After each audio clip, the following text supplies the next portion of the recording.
They said they don't want me back. I swear. Is your hope to remain with the 49ers moving forward? That's where I'm going, yeah. We're going to give $32 million to a guy who... The Brandon Ayuk saga has officially come to its conclusion, but was it worth it for Brandon Ayuk to do this? But I want you guys to also see what I've been dealing with in regards to this saga over the past 10 days. And it's been absolutely insane because there's been so many twists and turns and it's been impossible to follow. So before we get to the content, we're giving away copies of Madden 25. All you have to do to be entered is subscribe and have our notifications on. And now that we get all that out of the way, break!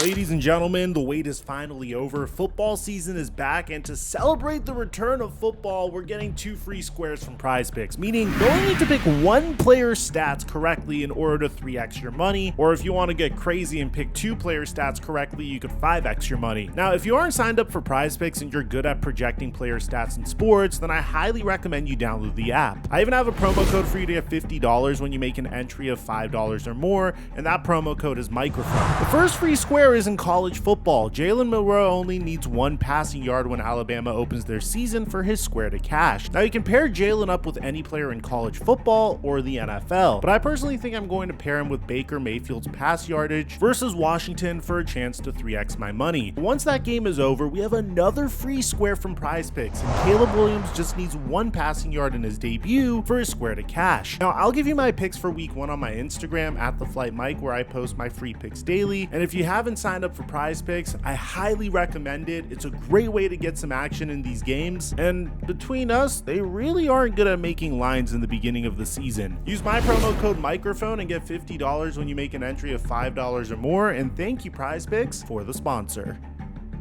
Mic check 1 2 1 2. What's going on, everybody? If you guys remember, the moment that the Super Bowl concluded, Brandon Ayuk got very emotional and hinted that he might not be a 49er this upcoming year. Is your hope to remain with the 49ers moving forward? That's where I'm going, yeah.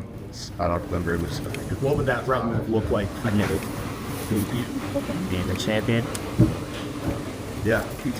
It's just very interesting when a wide receiver is sitting there overcome with emotion at the fact that he lost the biggest game of his life, and then he's also like, it's really sad because if the 49ers don't pay me enough, I'm never going to play for them again, so it makes me even more sad. But here's the thing, if that was just a text message from Brandon Ayuk spent the entire offseason emphasizing, then unemphasizing, then re-emphasizing that same exact message, constantly reminding the 49ers that if he doesn't get paid, he won't play for the 49ers anymore. Of course, this wasn't the first time the 49ers dealt with a situation like this. When Deebo Samuel had his breakout season during the 2021 NFL season, where he went for over 1,400 receiving yards, when he had 1,770 yards from scrimmage and became a first-team All-Pro, he also protested that he deserved a larger contract. But the way Deebo went about it was a little bit different. He just scrubbed his Instagram of all things San Francisco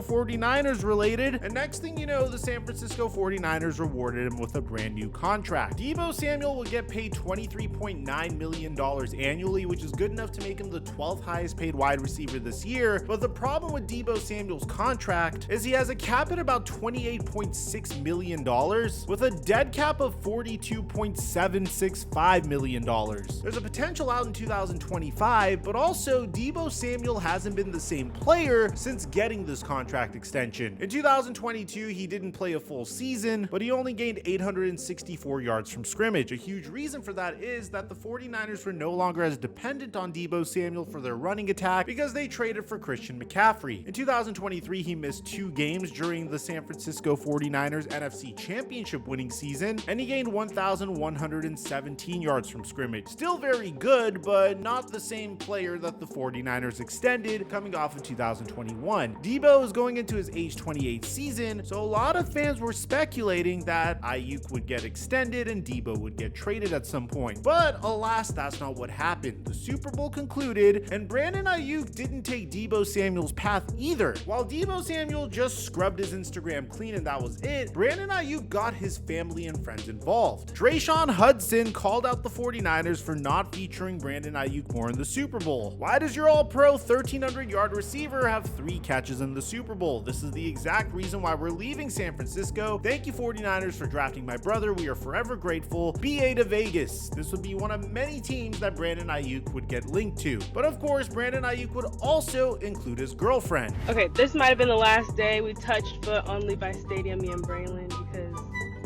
we might not be out here next season. But this would be the very tip of the iceberg. Later on, 49ers general manager John Lynch discussed how the 49ers are doing everything they could throughout the summer to extend Brandon Ayuk, saying that the 49ers are actively talking with Brandon Ayuk and there has been no trade discussions. All those reports are not accurate. He said the team would be okay with Ayuk playing on the 5th-year option. But Brandon Ayuk called this out in a sauna, saying money talks, bullshit walks. Things will get very interesting as Brandon Ayuk would unfollow the team on Instagram before posting a video onto TikTok with his one-time college teammate, Jaden Daniels, saying this. Bro, look in the cam, bro. Flip the cam. He got me vlogging this shit. Bro, what? What happened, bro? They said they don't want me back. I swear. Now, meanwhile, the San Francisco 49ers were playing hardball back. You see, the 49ers spent their first-round pick on a wide receiver, Ricky Pearsall. If you take a look at Ricky Pearsall's body of work, he seems more likely to be a replacement for Deebo Samuel than he would be for Brandon Ayuk. Ricky Pearsall had a 4.4 40-yard dash, a 6.43 cone drill, a 4.05 shuttle, and even in his scouting report, it says he has great long speed, great ball skills, is a detailed route runner, particularly on deeper routes, and often used as a jet sweep player to great effectiveness. If you watch San Francisco 49ers games, one of their most effective plays are either jet sweeps to Deebo Samuel or fake jet sweeps to Deebo Samuel that actually turn into inside zone runs to Christian McCaffrey, or fake jet sweep play actions that confuse the living out of the defense and result in a wide open Brandon Ayuk or George Kittle down the middle. Because how the hell are you supposed to defend against that? It's impossible. So the 49ers offseason was very confusing. I mean, they did some great stuff. They extended Christian McCaffrey. Christian McCaffrey also got the Madden cover. Hopefully that doesn't screw anyone over. Trent Williams is also in a contract dispute with the 49ers. Brandon Ayuk has been doing all this crap to the 49ers. The very cherry on top is the fact that eventually the San Francisco 49ers will have to pay Brock Purdy a significant amount of money, possibly topping over $60 million, especially if the Dallas Cowboys extend Dak Prescott at $60 million annually, which they will, because the Dallas Cowboys are f***ing morons. Now, throughout the summer, there have been multiple teams in on Ayuk, primarily the Pittsburgh Steelers, who want a brand new wide receiver one to pair with George Pickens, especially with Deontay Johnson gone, and with 2 very cheap QBs on the roster. And we've heard it all summer long. As a matter of fact, Josina Anderson came out in July and said, I'm told within the last couple of weeks that the Patriots reached out to the 49ers inquiring about wide receiver Brandon Ayuk again, but we're told that he was not going to be traded at the time. The reason why the New England Patriots would want Brandon Ayuk is very simple. They don't want Drake May to turn into Mac Jones 2.0. I said this before the NFL draft. I don't know why the Patriots decided to draft a brand new quarterback. Nothing against Drake May, but the man literally doesn't have a single person to throw the damn ball to. I mean, yeah, Kendrick Bourne, but Juju Smith-Schuster can't separate for shit. And if the Patriots don't get a reliable wide receiver one for Drake May real quick, you can see his confidence wane and he could potentially bust. And it won't even be his fault. It would just be the situation he's in. He's not in the same situation as Caleb Williams and the Chicago Bears, who got him Keenan Allen and DJ Moore and Cole Kmet. He's not in the same situation as Jaden Daniels, who has Terry McLaurin to throw the football to. And he's certainly not in the same situation as JJ McCarthy, who's probably in the best situation of all, because because JJ McCarthy gets to sit behind a bridge quarterback in Sam Darnold, learn the quarterback-friendly offense that is Kevin O'Connell's offense, and eventually just chuck up prayers to Justin Jefferson, Jordan Addison whenever he comes back from suspension, and TJ Hawkinson, while also handing off the football to Aaron Jones. Drake May is in the worst situation out of any of those first-round QBs, and the Patriots are desperate to get him a reliable wide receiver one. But throughout the summer, the 49ers remained adamant that they weren't trading Brandon Ayuk. Adam Schefter even said it in the middle of July. Other teams have reached out and spoken to San Francisco and have been told that the 49ers have no intention of trading disgruntled wide receiver Brandon Ayuk, who officially has requested a trade. 49ers open training camp next week. In the past, the 49ers have had players such as Deebo Samuel and Robbie Gould also request trades before reaching deals with both players. The 49ers intend to keep Brandon Ayuk, not trade him. Now, hardball was certainly played because Brandon Ayuk has officially requested a trade after an offseason of unsuccessful attempts to reach an extension. Despite a recent meeting, the Niners haven't been willing to engage in negotiations since May, so Ayuk has respectfully asked out. Now, in Brandon Ayuk's case, he's just looking to get paid, and if the 49ers were able to pay him in the earlier part of the summer, chances are he could have been paid somewhere around $29 to $30 million a year annually. What further complicated this was the brand new contracts of AJ Brown, Amon-Ra St. Brown, and Justin Jefferson. And eventually, it's gonna be CeeDee Lamb. As a result, Brandon Ayuk has asked for even more money, and rightfully so. His receiving yards have consistently gone up each and every single season while he's been playing for the San Francisco 49ers. He was an All-Pro this past year, so he's set to cash in on his first major contract. Leaving the state of California could potentially help him tax-wise depending on which team he winds up with. And now we got the latest part of the Brandon Ayuk saga. A team that we were expecting him to potentially get traded to is officially out, and a team that we did not expect him to get traded to at all is officially in. So listen to what Tom Pelissaro has to say about this. Now look, we've had the Patriots mentioned, we have the Browns mentioned, we have the Steelers mentioned, we've had a return to San Francisco mentioned as well. There are multiple avenues in which this could go. Ayuk has a few destinations in mind. One of them was Washington. He made that clear. We have not heard Washington and the Commanders bubbling up as of recently. But again, Brandon Ayuk seems like he is going to be a rich man once he gives the green light and once the 49ers have the trade compensation in place with whatever team they're going to trade him to. So throughout training camp, if you notice, Brandon Ayuk was holding in. There'd be moments where he'd show up and dap up Kyle Shanahan, and people started overanalyzing this. Is this him saying goodbye to Kyle Shanahan? Is this him thanking Kyle Shanahan for putting him in a situation where he could get paid? Well, this is what Kyle Shanahan had to say about it. Saw him on the field. He hadn't been on the field a lot. Just walked by each other and each of the greet each other. Bro hug.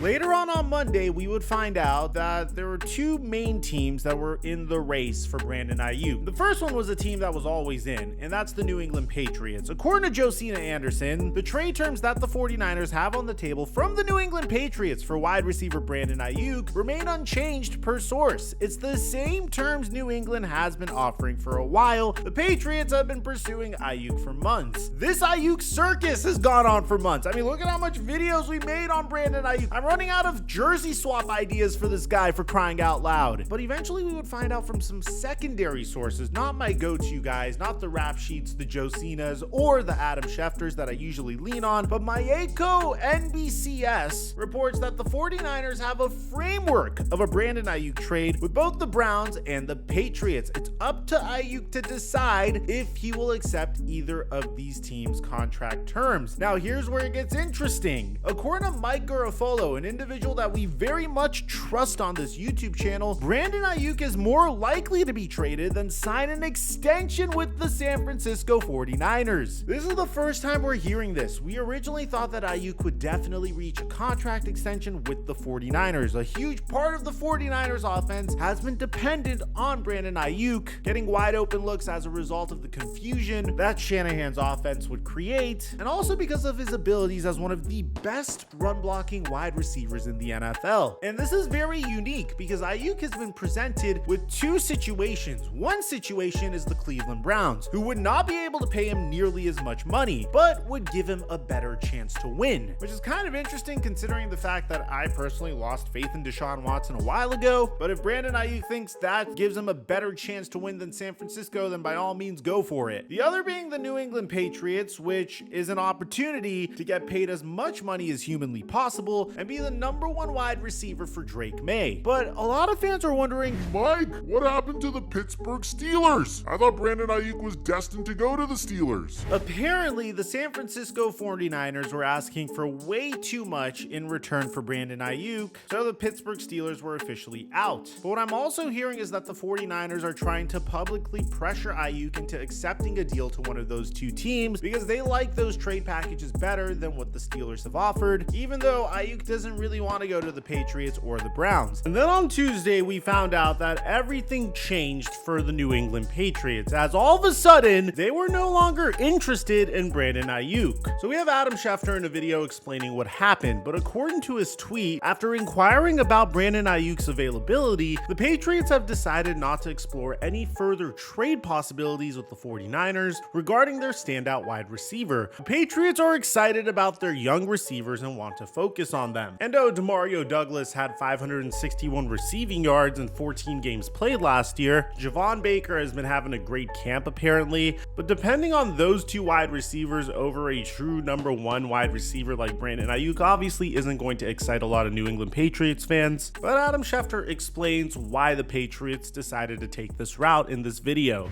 New England had the parameters of a trade in place with San Francisco. That wasn't the issue, but they weren't getting a great vibe here as they tried to conduct communication with Brandon Ayuk and his agent. And the longer it went on, the worse they felt about it. And eventually they said, what are we doing here? Let's just focus in on the young receivers that we have. They feel like they're excited about them. And rather than go ahead and give up a huge amount of compensation to the 49ers after or before going ahead to give up what would be a big contract to Brandon Ayuk that he didn't seem overly receptive about getting, they said, we're just going to stand pat. Not only are the New England Patriots officially out, but it seems like the Pittsburgh Steelers are back in. According to Jordan Schultz, there's still no deal between the San Francisco 49ers and the Steelers on a trade that would send Brandon Ayuk to Pittsburgh. The two sides have spoken, they continue to speak, and the situation remains very fluid. So out of nowhere, the Steelers came back into the picture, I'm assuming because the New England Patriots are out. Ben Albright says that Ayuk is actually agreeable to what the Steelers are offering as an extension. San Francisco has not accepted any offer from Pittsburgh as of Wednesday morning, so a report that a deal is done from Monday was factually incorrect. Diana Rossini even backs this up, saying that Pittsburgh seems to be the most likely destination for Brandon Ayuk, as the Steelers, along with other teams, are in communication and are still negotiating with the 49ers for Ayuk, but so far no deal is done. So I know what you guys are thinking. Mike, this Brandon Ayuk situation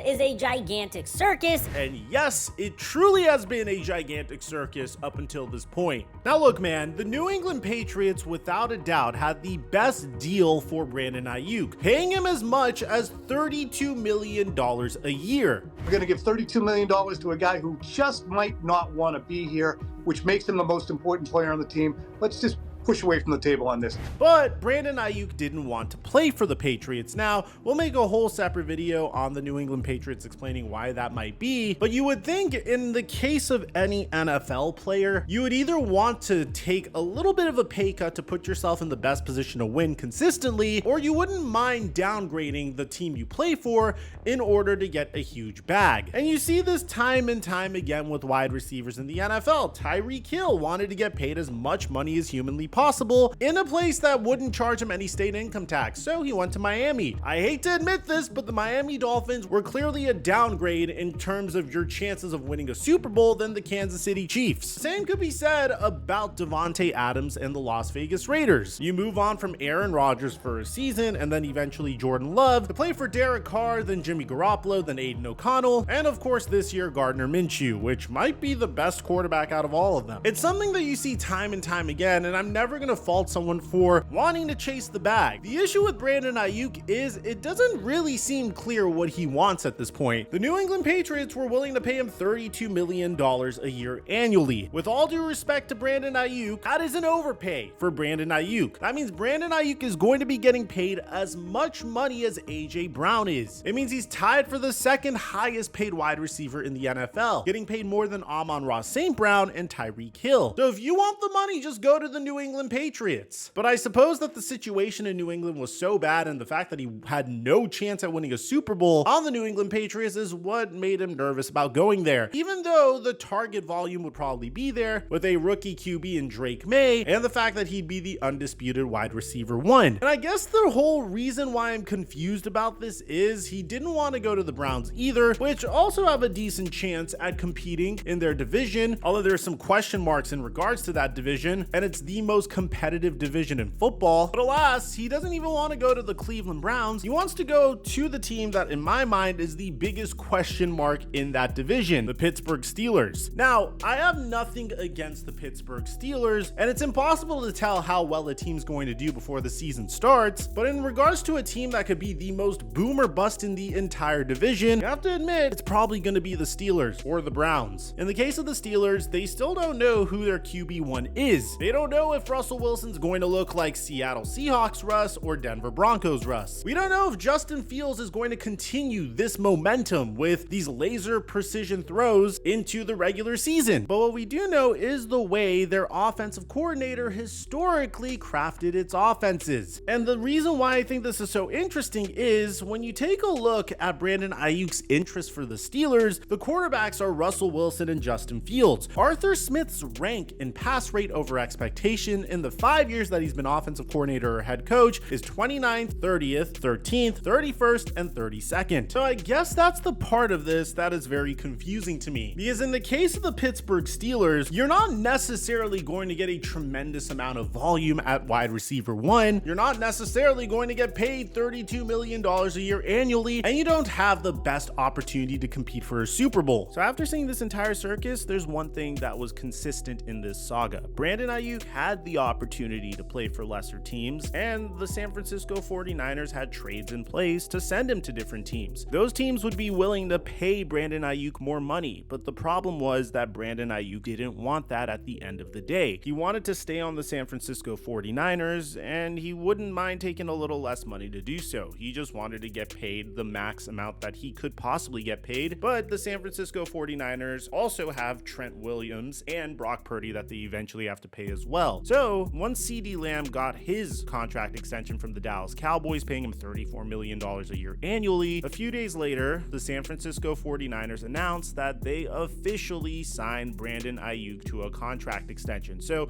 according to Adam Schefter, the San Francisco 49ers signed Brandon Ayuk to a 4-year, $120 million contract extension, which is exactly the same amount of money that Tyreek Hill is currently getting paid and ties him for the 5th highest paid wide receiver in the entire NFL. The funny thing about this is that this was apparently the deal that has been on the table since August 12th, per league sources. His hold-in did not alter any part of his new 4-year, $120 million extension. He took the same deal that has been there in previous weeks, hold-in over. And at a specific point, it became very obvious. I mean, you didn't want to go to the New England Patriots to get paid $32 million a year annually. It was very clear that Brandon Ayuk wanted to be in the same system that has been working for him throughout his entire career, playing for an offensive genius in Kyle Shanahan, consistently being in the hunt for a Super Bowl, and he wanted to get paid very well to do so. In my opinion, this was the right decision by Brandon Ayuk, but it also indicates something completely different. You see,